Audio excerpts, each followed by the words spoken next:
Temps era temps, hi havia una bonica ciutat al costat d'un mar lluminós. Era anomenada la petita ciutat de la igualtat. La gent hi treballava de valent i vivia en pau. Cadascú dedicat a allò que més li agradava i que havia après a fer amb il·lusió. I no hi havia ni rics ni pobres. A la petita ciutat de la igualtat hi vivien dos germans bessons, la Ginesta i el Gerd. La Ginesta feia preciosos objectes de fusta i el Gerd confeccionava uns vestits de paper meravellosos. Molt més enllà s'hi alçava el gran castell desigual, una fortalesa plena de soldats armats, l'única ocupació dels quals era defensar el castell de qualsevol enemic que volgués conquerir-lo. Allà sí que hi havia rics i pobres.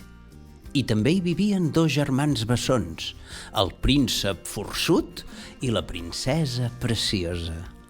El príncep forçut no es dedicava a res i tan sols esperava el moment d'enfilar-se el seu cavall blanc per anar a una guerra que no arribava mai.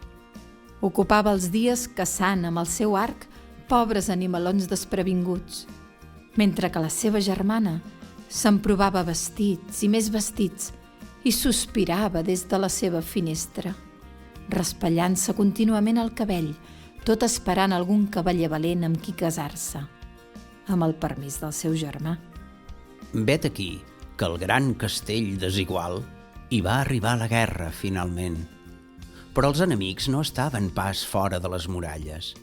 Els pagesos del castell havien hagut d'abandonar amb els anys les seves terres per tal de poder-hi criar el bestiar que alimentava tots aquells soldats i es van acabar revoltant perquè passaven fam.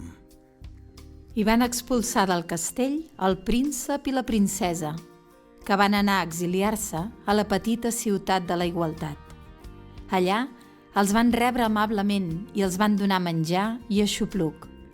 Al cap d'uns dies, la cap del consell de la ciutat va voler saber quina era la seva professió, a què volien dedicar-se. El príncep forçut es va enfurismar. Ell no havia treballat mai. I la princesa preciosa només volia raspallar-se la llarga cabellera i esperar. Un dia, des de la seva finestra, va poder veure el vestit més bonic que mai no s'hagués cosit. Era tot fet de paper, d'un color groc encès. La princesa va voler saber qui l'havia creat i va sorprendre's que fos el Gerd. Però la va fascinar tant que amb el temps va anar aprenent l'ofici al seu costat i van fer-se inseparables. El príncep forçut volia un nou arc i va preguntar a qui treballava millor la fusta. Li va estranyar que fos una noia. De tota manera, com que es delia per tornar a caçar, va voler encarregar-n'hi un. Però la Ginesta li va dir que ella no feia cap mena d'arma per ferir o matar éssers vius i li va regalar una preciosa aixada, amb el mànec suau, una de les seves peces més boniques, una de les seves eines més útils.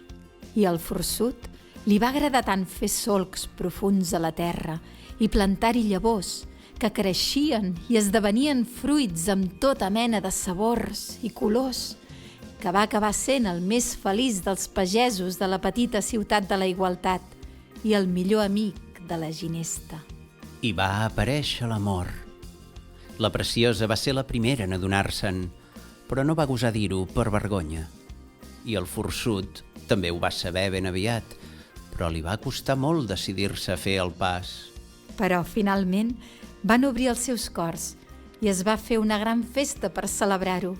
Els vestits, és clar, eren de paper i els plats i les gerres de fusta.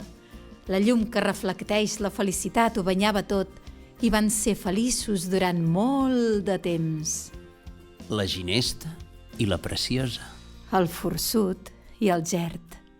I vet aquí una gossa, i vet aquí una gata que ara juga amb la sabata. I vet aquí una gata i vet aquí una gossa que no és ni bruna ni rossa.